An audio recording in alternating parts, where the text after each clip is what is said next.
Hello friends, आज की video में हम क्लास 6 ज्योग्राफी का एक important topic motion of the अर्थ को डिस्कस करेंगे। हमने पार्ट 1 में चैप्टर को स्टार्ट किया था, तो चैप्टर को कंटिन्यू करते हुए आज हम पार्ट 2 डिस्कस करेंगे।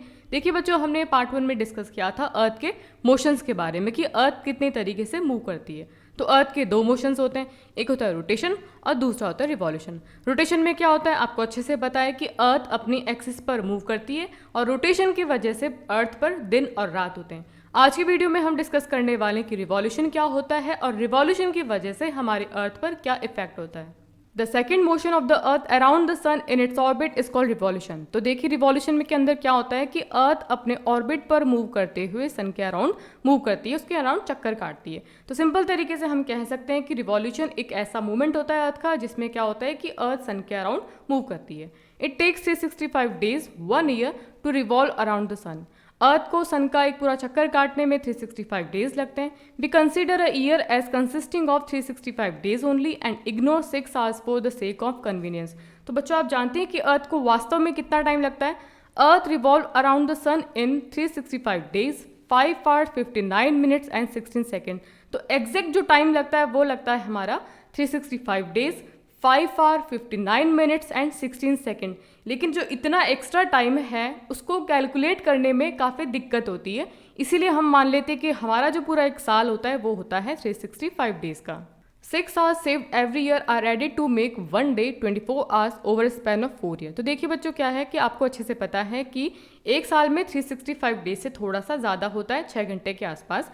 मान लीजिए एक साल में 6 घंटे एक्स्ट्रा हुए, फिर अगले साल में 6 घंटे एक्स्ट्रा हुए, फिर अगले साल में 6 घंटे एक्स्ट्रा हुए, फिर अगले साल में 6 घंटे एक्स्ट्रा हुए। तो इस तरीके से क्या होता है कि जो हर चौथा साल होता है उसमें क्या होता है, पूरा एक दिन एक्स्ट्रा हो जाता है। This surplus day is added to the month of February. ये जो पूरा एक्स्ट्रा एक पूरा दिन होता है उसको फेब्रवरी मंथ में जोड़ दिया जाता है। दस एवरी 4th ईयर, हर चौथा साल, February is of 29 days instead of 28 days. तो हर चौथे साल में देखिए, हर साल की जो फेब्रवरी होती है वो 28 दिन की होती है, लेकिन एवरी 4th ईयर जो 28 दिन की फेब्रवरी होती है वो कितने दिन की हो जाती है, 29 डेज की हो जाती है। Such a year with 360 days is called a leap year. अब जो ये जो दिन होता है, ये जो हमारा साल होता है 360 डेज का, उसको क्या कहा जाता है, उसको कहा जाता है leap year. Find out when will be the next leap year. तो देखिए अभी 2023 चल रहा है, अब आपके सामने 24 का कैलेंडर है। अब आप देख सकते हैं जो फेब्रवरी आपकी वो कितने की है, 29 डेज की। इसका मतलब ये हुआ कि जो आपका 2024 है वो क्या है, लीप ईयर है। इससे पहले कौन सा लीप ईयर होगा, 2020 लीप ईयर रहा होगा। 2024 के बाद में कौन सा लीप ईयर होगा, 2028। ठीक है, क्योंकि हमने अभी पढ़ा है कि हर चौथे साल में एक दिन एक्स्ट्रा हो जाता है जिसको क्या कहा जाता है, लीप ईयर कहा जाता है। From the figure 3.3, it is clear that the Earth is going around the Sun in an elliptical orbit. Notice that throughout its orbit, the Earth is inclined in the same direction. तो देखिए बच्चों, आपके सामने figure 3.3 है और ये क्या है, अर्थ का ऑर्बिट जिसके ऊपर वो मूव करते हुए सन के अराउंड मूव करती है। अब आपके सामने ये जो ऑर्बिट है इसको क्या कहा गया है, इसको कहा गया है एलिप्टिकल ऑर्बिट, क्योंकि इसका जो शेप है वो पूरी तरह से सर्किल नहीं है, कैसा है, ओवल शेप का है। और ओवल शेप कैसा होता है, इस तरीके से होता है, इसलिए हमने इसको क्या बोला है, एलिप्टिकल ऑर्बिट। अब आपने यहाँ पे ध्यान दिया है कि अर्थ मूव कर रही है, लेकिन जो अर्थ की मूवमेंट की डायरेक्शन है वो किस तरीके से, पूरे ऑर्बिट में सेम डायरेक्शन है, वो एक ही तरफ झुकी हुई है। A year is usually divided into summer, winter, spring and autumn season. Seasons change due to the change in the position of the earth around the sun. तो देखिए हमको अच्छे से पता है कि हमारे पूरे साल में 4 सीजन होते हैं, summer, winter, spring and autumn.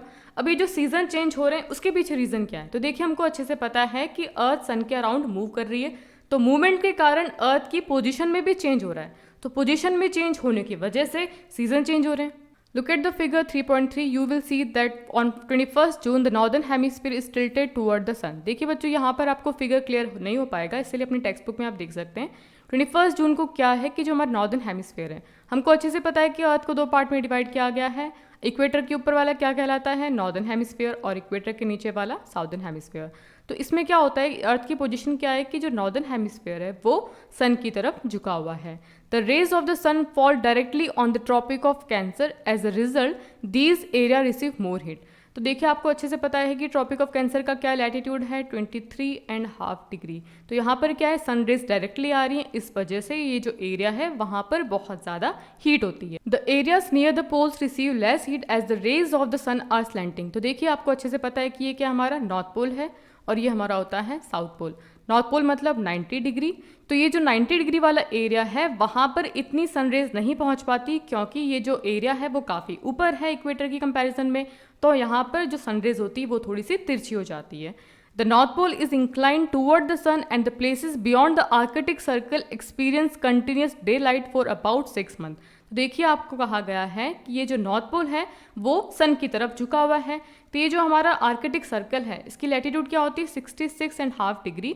वहाँ से लेकर 90 डिग्री तक का जो पूरा एरिया है वहाँ पर क्या है कि ये जो एरिया सन की तरफ झुका हुआ है, इसीलिए वहाँ पर पूरे 6 महीने दिन होता है। Since a large portion of the northern hemisphere is getting light from the sun, it is summer in the region north of the equator. तो आपको अच्छे से पता चल चुका है कि जो नॉर्दर्न हेमिस्फीयर है वहाँ पर हीट ज़्यादा रिसीव हो रही है, सनरेज ज़्यादा रिसीव हो रही है, इस वजह से वहाँ पे क्या है गर्मी ज़्यादा होगी। इसीलिए ये जो यहाँ पर जो नॉर्दर्न हेमिस्फीयर है हमारा इक्वेटर के ऊपर वाला पार्ट है, वहाँ पर कौन सा सीजन होगा, समर का सीजन होगा।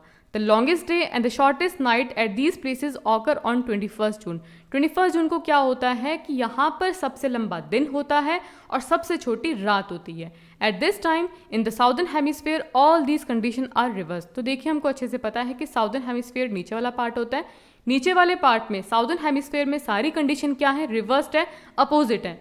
It is winter season there. तो देखिए बच्चों बहुत सिंपल सी बात है, अगर सनरेज ज़्यादातर अगर नॉर्दर्न हेमिस्फीयर में जा रही है तो साउदर्न हेमिस्फीयर में तो पहुंच नहीं पाएगी, इसीलिए यहाँ पर क्या कौन सा सीजन होगा, विंटर सीजन होगा। The nights are longer than the days, और यहाँ पे क्या होंगी, रातें लंबी होंगी, दिन छोटे होंगे। This position of the earth is called the summer solstice. तो इस पोजीशन को कहा जाता है समर सॉलिस्टिस, जो कि 21 जून को होती है, जहाँ पर क्या है नॉर्दर्न हेमिस्फीयर में तो बहुत गर्मी है लेकिन साउदर्न हेमिस्फीयर में बहुत ठंडी है। नॉर्दर्न हेमिस्फीयर में दिन लंबे हैं, रातें छोटी हैं, लेकिन जो साउदर्न हेमिस्फीयर है वहाँ पर क्या है, रातें लंबी हैं और दिन छोटे हैं। तो इस कंडीशन को क्या कहा गया है, summer solstice. On 22nd December, the Tropic of Capricorn received direct rays of the sun as the south pole tilt toward it. तो देखिए आपको अच्छे से पता है इस पोजीशन की बात की जा रही है 22 दिसंबर की। साउथ पोल यहाँ पर है, अब साउथ पोल सन की तरफ झुका हुआ है, इसीलिए जो हमारा ट्रॉपिक ऑफ कैप्रिकॉर्न होता है 23.5 डिग्री साउथ वाला, वहाँ पर सनरेज डायरेक्ट आ रही है। As the sun rays fall vertically at the tropic of Capricorn 23.5 degree होना चाहिए यहाँ पे, a large portion of the southern hemisphere get light. अब यहाँ पर ये रेज वर्टिकली आ रही है, इसीलिए जो साउदर्न हेमिस्फीयर का ज़्यादातर एरिया लाइट रिसीव कर रहा है। Therefore it is summer in the southern hemisphere with longer days and shorter night.